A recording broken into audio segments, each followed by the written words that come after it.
This is the CBS Evening News. Dan Rather reporting. Good evening. Interest rates are going up. If you're paying off a mortgage or buying just about anything on credit, you may soon be paying more. The Federal Reserve Board today boosted the rate it charges commercial banks from 6 to 6.5%. The goal is to stifle inflation. CBS News business correspondent Ray Brady looks at what today's decision may mean to consumers and politicians. Ray? Dan, it's the kind of move that's seldom made in an election year, and it set the political fur flying today. And obviously, it's going to build enormous inflationary pressures, which then force your money managers to tighten up on the monetary side and drive up the cost of interest, which further exacerbates the federal deficit. But Vice President Bush supported today's move. Sometimes there has to be some fine-tuning because you want growth, but you don't want it with excessive inflation. With more Americans working than ever before and factories straining to keep up with orders, the Federal Reserve is worried that inflation could return. So it wants higher interest rates to cool things off. And it couldn't wait much longer. The Republican convention is next week, and they wanted to get this out of the way before the convention. For good reason. A higher discount rate means banks pay more for the money they borrow, so they'll charge more. That cools the economy, but it can hit voters right in the pocketbook, with higher rates on credit cards, consumer loans, and all kinds of home mortgages. Some of these rates could inch up a little bit. They're not going to go up a lot, but they will be heading higher. And the effect on the economy? There's always a risk that consumers may feel a pinch that's greater than was anticipated, and that we may see a fall-off in economic activity around the time of the election. The great stock market crash of 1987 followed a short time after the last increase in the discount rate. This time, though, economists say they don't expect a repeat. The economy's stronger and stock prices lower. And while stocks fell today, the drop was less than 29 points. Next January, though, the new man in the White House will be just starting to grapple with the budget deficit and all the other problems, just as the economy figures to be slowing, partly from today's action on the discount rate. Dan? Thank you, Ray. A dramatic turnaround in a West German courtroom. Mohammed Ali Hamadi, who had said little and admitted nothing in his trial for murder and air piracy, stood up today and confessed to hijacking a TWA airliner in 1985. He said it was an act of political desperation and that he wouldn't do it again. He denied the murder charge. Bill McLaughlin begins our coverage. They're about to shoot a passenger, TWA 847. They are not at the radio. They're about to shoot a passenger. They just shot a passenger, TWA 847.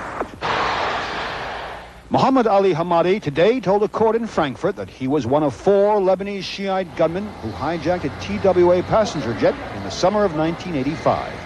The hijack ordeal lasted 17 days. 39 Americans were held hostage. One, Navy diver Robert Steedham, was murdered by the gunman at Beirut airport. But today, Hamadi denied he was the killer. As Steedham's parents, Richard and Patricia, sat facing Hamadi in the bulletproof glass-enclosed court, as they have all through the trial, he blamed fellow terrorist Hassan Izzeldin for their son's death. The pistol was in his hand, said Hamadi. I didn't use it. Our orders were not to shoot anyone, Hamadi claimed, but I couldn't convince him not to shoot. Some experts believe Hamadi was, in effect, trying to plea bargain, as Iran's terrorist gangs appear to be on the run. The Hamadi case comes in the midst of a retreat on the part of the Iranians and a sense on the part of Iran's dealers in Lebanon, Iran's bandits in Lebanon, that the party may be over. As the trial recessed today for a month, Chief Judge Heiner Muckenberger told Hamadi that his testimony marked a turn in the trial. That turn could be in his favor. Hamadi's older brother, Abdul Hadi, a dangerous terrorist chieftain in Beirut, is holding West German citizen Rudolf Cordes hostage, and he's waiting to trade him for Mohammed. Intelligence sources believe a deal is in the works. The logical conclusion, they say, is a light sentence for Hamadi and his eventual exchange for the last West German hostage in Beirut. Bill McLaughlin, CBS News, Frankfurt, West Germany. For 17 days in Algiers and Beirut, it transformed Middle East politics into a series of personal nightmares. For some of the Americans held hostage, the agony and the odyssey 3 summers ago is a memory still in sharp focus. Someone who has a pistol in your face for 3 days and is threatening to kill you, you don't really forget that face. I repeat, we must land at Beirut. We must land at Beirut. Flight 847 Captain John Testrake, the voice on the radio, the man in the cockpit window. But now retired from flying to a farm in Missouri, Testrake said it may be impossible to prove which hijacker murdered Navy diver Robert Steedham. You have to recall that at the time this event occurred, I had been flying for something like 18 or 20 continuous hours, and I wasn't at my sharpest physically or mentally, and as far as which one actually pulled the trigger, I can't say, and I doubt if anyone else can either. Jerome Barzak also remembers. He had been en route to his daughter's high school graduation. It was the scariest 3 days I think I've ever had in my life. He recalls the warning of a stewardess just before Steedham was killed. Don't look up, or it could be our fate. And then there were, I think, 2 shots, and they were sort of popping shots. So I knew it was a pistol. Do you know who pulled the trigger? No, I would not know. I would not know. There may be no eyewitness testimony to refute Hamadi's claim today that he was an accomplice but not a killer. Under West German law, the distinction need not make a difference in any eventual punishment. But some experts today said even if Hamadi's confession guarantees a conviction, in that corner of the world where young terrorists have come from, the trial may be an irrelevance. They see the world in terms of noble causes, commitments, feelings of invincibility. And so I'm not sure that the deterrent effect necessarily works on that kind of a mindset. The trial means a great deal, though, to some Americans with powerful memories of chaos and fear. All I think any of the hostages want, and I certainly know that Stethem's families would want, is justice to be served. They were desperate men, one former hostage told us today, thinking back to the hijacking 3 summers ago. Said another, still angry, we were dealing with murderers, not heroes. Dan? Thanks, Richard.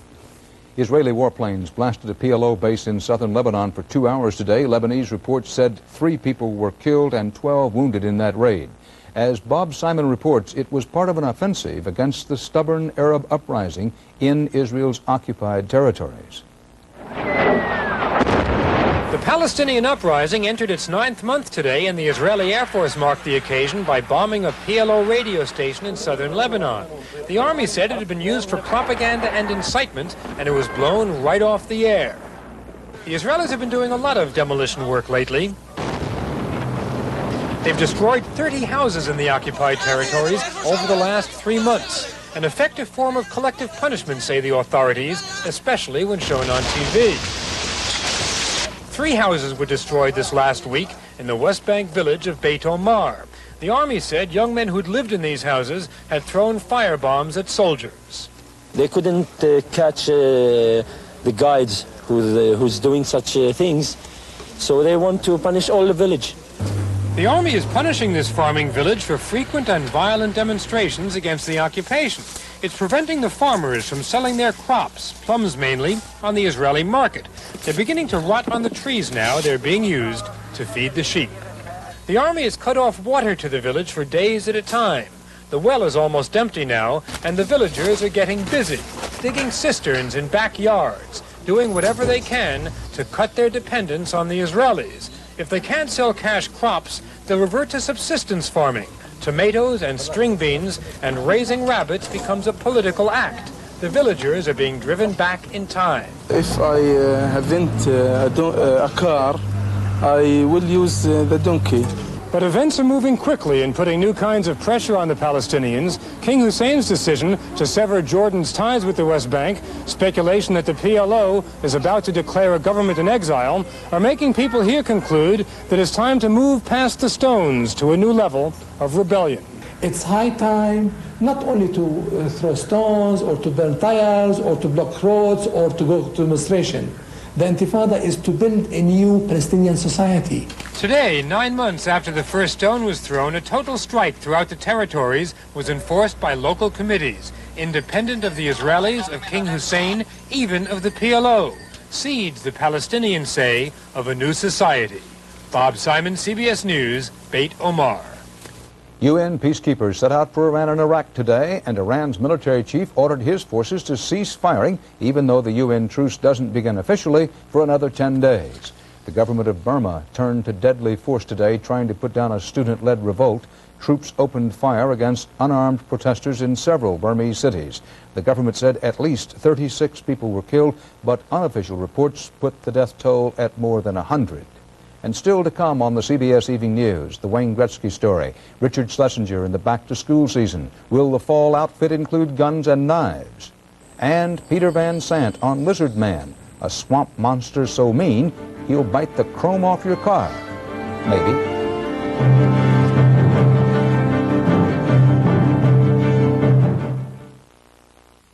Now, a revolution in blade shaving from Remington, the new Remington Electroblade, vibrating blade system.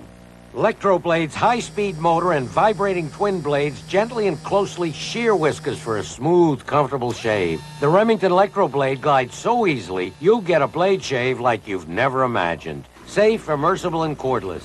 The new Remington Electroblade, vibrating blade system. Precision technology from Remington. Red Lobster asks, are you ready to feast? ready for crab legs, fried shrimp, and a lobster tail on one plate? That's the ultimate feast. Are you ready to feast? Ready for shrimp? 29 succulent shrimp done 4 delicious ways? Then try our great shrimp feast. And if you're ready to feast, you're in a Red Lobster mood. We know how you love seafood. Now, Tuesday and Wednesday only, try our shrimp and steak special, just $9.95. Your first blind date in 30 years, and you've got dirty dentures. I just soak them. Well, soaking's not enough. Brushing with denture gel cleans dentures almost twice as clean. Hope she uses denture gel. Brush with minty denture gel. This man takes vacations for a living. Don't let him take yours. So don't carry cash. Carry American Express traveler's checks. Don't leave home without them. A survey out today raises disquieting questions about adolescent America in the 1980s. CBS News medical correspondent Susan Spencer reports this study of 11,000 8th and 10th graders seems to indicate a world too often riddled by use of alcohol, a world of violence, a world of despair, pointing to suicide attempts. The survey finds teenagers either know very little about staying healthy or ignore what they do know. And the schools aren't helping much. We are not talking about whether you can get the main idea out of a paragraph, or rather we're talking about human life. Item: 3 in 10 teenagers reported a bout of heavy drinking in the last 2 weeks. 4 of 10 said they had ridden in a car with a drunk driver. And 1 in 7 admitted a suicide attempt. I've thought about it a couple of times. I've tried a couple of times. The survey suggests that for many teenagers, violence has become a part of life. A third said they had been threatened, robbed, or attacked at school during the last year. And they're ready for it. A quarter of the boys said they took a knife to school at least once. So if one is going to become involved in little fisticuffs at school, you don't know whether that may be your last fight. It's pretty frightening. A surprising bright spot in the survey, AIDS. 9 of 10 students knew how it spread, knew that condoms could help prevent it. But almost half thought that washing after sex would help. And even more believed that giving blood was risky. 2.5 million teenagers contract other sexually transmitted diseases each year. They knew next to nothing about that. 30% of the students didn't recognize that it was contacted through sexual intercourse. You know, they're still talking about toilet seats and things. I mean, it's quite amazing. I thought perhaps the schools were getting this information out. The study's authors hope that armed with all this new data, schools and communities will try harder to address teenage health issues, recognizing finally that what teenagers don't know can hurt them. Susan Spencer, CBS News, Washington. Older Americans, remembering their own teen years, are likely to find results of that survey particularly upsetting. Most older Americans don't recall guns and knives as part of any unofficial school dress code. But now Richard Schlesinger reports on the new reality in too many American schools. Last February, students at Pinellas Park High School learned the hard way about life and death. During a lunch hour fight, a gun-wielding student shot 2 assistant principals, mortally wounding one, seriously injuring another. The bullet went through my arm, passed through my stomach and into my leg, and they had to remove it from my leg. Across the country, violence from the street is spilling into the schools. This teacher was stabbed and robbed in the bathroom of his New York City school. I'm alive and I'm doing well and I'm going to heal and I'm going to go back. But I'm real angry. And others are angry too. Nationwide, teachers, parents, and school administrators are demanding stricter security to cut down on the staggering number of violent incidents in schools. We used to carry razor blades. Why do you carry razor blades? Because sometimes people from other schools come to hit us, so we just take it out and we cut their faces. Evidence that we see suggests that school violence continues to be at extremely high levels around the country. About 280,000 incidents of assaults occur each month in America. Have you ever seen a gun? Yeah. How many guns have you seen? In Boston, so many kids were caught with weapons, the school system set up a special program for them. Well, name some of the guns you have seen. 38, 32 auto, 357, 12 gauge, shot off, sawed off, pump, and a Uzi. Students here describe a frightening world where weapons are a part of everyday life. Would you go and get one of those guns and use it? They wanted to kill me, then I wouldn't let them, I just tried to kill them. My knife was a part of my everyday wardrobe. It comes like your shoes. You don't go out the house without your shoes. You don't go out the house without your knife. Yeah. When you had as much experiences as we had, then you would understand that you need that knife out there. Even school officials admit some kids need protection from the crack dealers and gang members who wait for them on the streets. This 16-year-old who did not want to be identified is serving time in Massachusetts for carrying a sawed-off shotgun. He says he was threatened by a 19-year-old, and if he had to, he'd arm himself again. Because if somebody threatened your life, I'd say, would you rather do a year in jail for carrying a gun or lose your life? That's the choice? That's the choice. Take your books from going through. In Jacksonville, Florida, officials with metal detectors conduct spot checks of students. It has come to that, and some students think the spot checks don't go far enough. As soon as you check your purse, you go. If there's a big enough problem, then everyone should be searched. School should be a place where you learn, not a place where you can die. Metal detectors are becoming more common in schools, and that worries some educators, including Nancy Blackwelder, even though she was a victim. I don't think we need to start looking at putting metal detectors and that kind of thing in schools. We're not a maximum security institution. You know, we're a place of learning.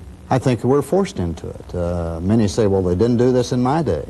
No, and generally the youngsters didn't take guns to school in those days. But times have changed, and so far this year in Jacksonville, 55 guns have been found in schools. Richard Schlesinger, CBS News, New York.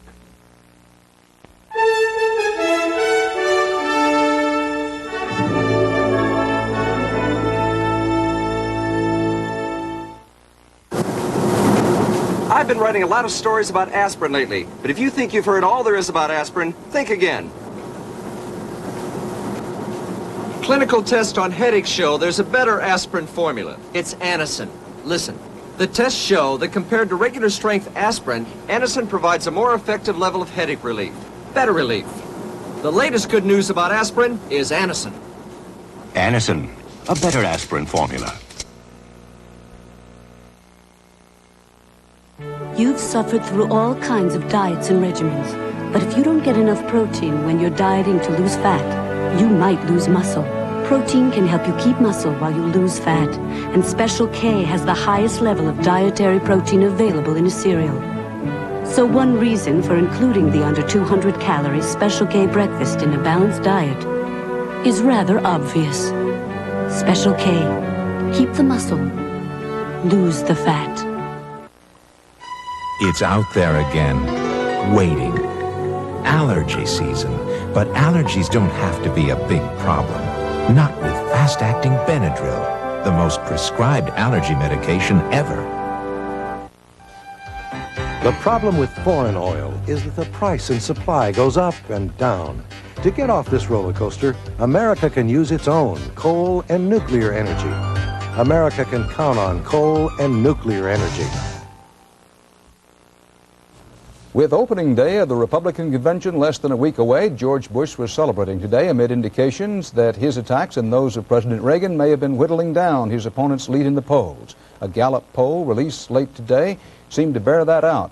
It shows Dukakis now leading 49 to 42%. Bob Schieffer is covering the numbers. As Bush campaigned through Pennsylvania today, his aides saw evidence that his attacks on Michael Dukakis are beginning to take hold. They were eager to tell reporters that Bush has narrowed the gap with Dukakis to 7 points. And CBS News has learned that 2 other national polls to be released this week show Dukakis' 17-point lead has shrunk to between 7 and 10 points. Bush says he's trying to raise questions about Dukakis' record, but don't call that negative campaigning. But it's not negative to ask that he be specific on the issues. He is trying to run away from a record in Massachusetts on the very, very far liberal fringe of the political spectrum. And if anybody wants any reference to negative campaigning, all I got to go back is get a replay of that Democratic convention that he himself orchestrated. Great to see you. How are you? In Cincinnati, Dukakis brushed off his opponent's claims with the now famous put-down Ronald Reagan once used on Jimmy Carter. There he goes again. The new polling is the first since unsubstantiated rumors surfaced that Dukakis once suffered from depression, an assertion he flatly denies, and since Bush began his intense criticism of Dukakis' record. With the race tightening, expect even sharper language ahead. Bob Schieffer, CBS News, Philadelphia. George Bush had pledged that if elected, he'd name the first Hispanic American cabinet member. Today, President Reagan got there first, naming Texas Tech President Lauro Cavazos as Education Secretary, succeeding William Bennett. The appointment could help Bush in Texas, one of his home states, and other states with large Hispanic heritage populations. In professional hockey's biggest deal ever, the Edmonton Oilers traded superstar Wayne Gretzky today to the lowly Los Angeles Kings. A tearful Gretzky was present for the announcement in Edmonton. Only last month, he married Hollywood actress Janet Jones. Gambling on Gretzky's box office appeal, the Kings also gave up 2 players, 3 future first-round draft picks, and more than $10 million.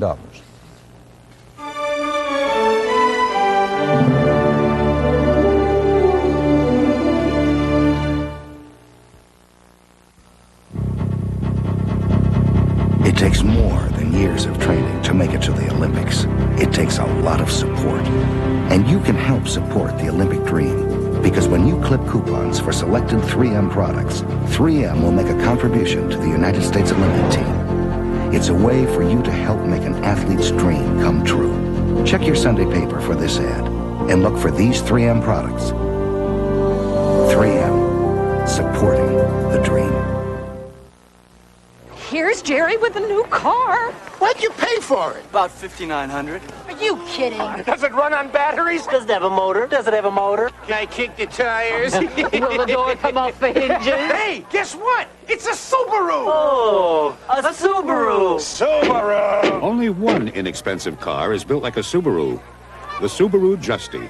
Such a smart boy! Oh. Get up to $1,500 cash back or 4.9 financing on a Subaru. I put in a tough workout nearly every day. That's why I clean my clothes gently with Woolite Fine Fabric Wash. Gentleness is more important with frequent cleaning. So if I'm going to stay in shape, I think my clothes should too. I trust Woolite. Now for indigestion, gas. Introducing new Extra Strength Malox Plus. It neutralizes more than any leading antacid and dissolves gas. Nobody does as much as new Extra Strength Malox Plus. You may never have heard of Bishopville, and you may not believe there's such a thing as the tall, green, scaly apparition allegedly sighted near there. But a radio station is offering $1 million for its capture, and a team that's been tracking Bigfoot in the Pacific Northwest reportedly is interested in the alleged Bishopville phenomenon. Peter Van Sant investigated. Deep in the Skateboard Swamp of South Carolina, there reportedly lives a creature that is part man and part beast. A creature that 17-year-old Christopher Davis claims attacked his car late one night on this lonely country road. 7 feet tall, long arms, red eyes, greenish body. Davis even drew a picture of what he saw for the local sheriff, and once word leaked out, residents of nearby Bishopville started reporting some bizarre sightings. It's a lizard man. I don't know what it is, but whatever it is, it's some kind of monster. We've heard that he was seen flying across the interstate with a mule in his mouth. Don't know how true that is, of course. And then someone said they saw him walking down the interstate holding hands with Elvis. A lot of people think there's something out there that they don't know exactly what it is. Have you checked out the Elvis connection? No, that's just somebody. It's telling lies. Another resident claims Lizard Man attacked his car, chewing off a section of chrome. There ain't no telling what it could be. The devil, you know, can take any form he wants to. We kept looking for the Lizard Man. Dozens of people go down to the swamp every day in hopes of catching a glimpse of the mythical creature. We even found a man who says he's a scientist. Oh, yes, actually. I'm a cryptozoologist from Cleveland, Ohio. This plaster cast was taken of an alleged Lizard Man footprint, but it turned out to be a hoax. I think I want a white one, an extra large white one. A new T-shirt and cap industry has sprung up in town as locals turn myth into profit. We figure we sell a dozen or two. Yeah. But it's been absolutely phenomenal. Well, you know, lizard mania has set in here in Bishopville and throughout Lee County. And no country legend would be complete without a country song. Oh, the Lee County Lizard Man, he's the meanest creature by far. He'll slip right up behind you and eat the chrome right off your car. In the middle of all this excitement are local swamp fishermen who rarely see a fish, let alone a lizard man. I've been around here for 30 years. I've never seen nothing. So is this swamp a place where time has stood still, where evolution has taken a bizarre turn, and where a 7-foot lizard man walks around with Elvis Presley? Or is this a place where people's imaginations have run amok and T-shirt salesmen are cashing in? You decide. Peter Van Sant, CBS News, Bishopville, South Carolina. And that's tonight's CBS Evening News. Dan Rather. See you tomorrow. Good night.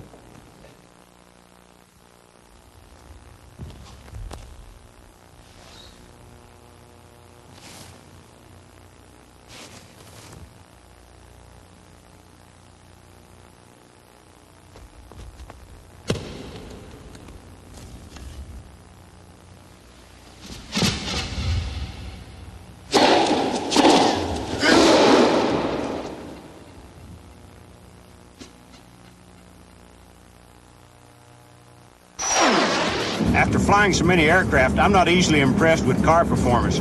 Then I drove the Cutlass Supreme pace car at the Indy 500. I was impressed.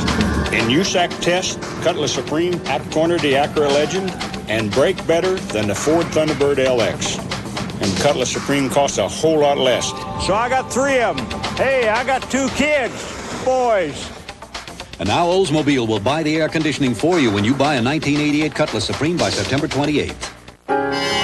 11 noisy 4-year-olds, an absent assistant, and Susan Macy is left with a headache that's going from bad to worse. That's why her next move is to Metaprin.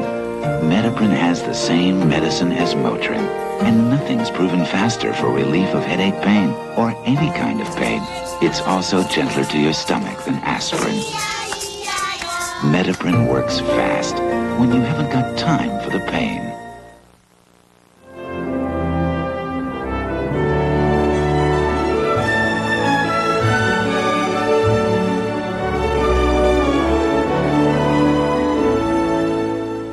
This is... I'm Brenda Blackman. And I'm Chris Clark. Coming up on Eyewitness News, Meharry Hubbard's nursing unit gets a green light to admit patients in the wake of